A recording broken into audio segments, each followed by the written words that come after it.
Kung mga pasaherong uuwi sa kanilang mga lalawigan, ngayong undas ay unti-unti na pong dumaragsa sa ilang mga bus terminal dyan sa lungsod ng Quezon.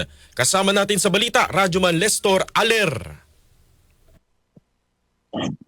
Lestor, Kasamang Xander, kasamang Aljo, go. kasamang Xander. Go ahead, Lestor.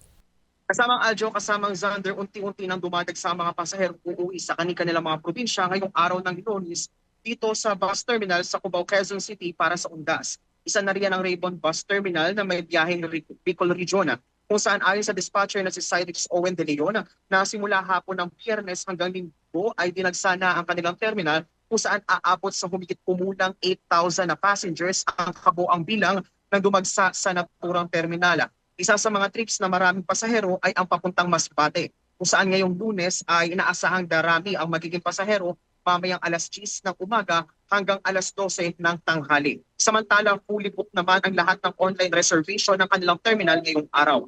Wala namang kanselado at delayed trips sa kanilang terminal pagmula nitong Biyernes. Para naman sa mga chance passenger na magtutungo dito ngayong araw ay maraming extra bus ang nilaan ng naturang terminal para ma-accommodate ang lahat ng nais na makauwi. Sa ngayon ay inaasahan na abot sa 1,500 passengers ang magtutungo sa Raymond Bus Terminal ngayong araw.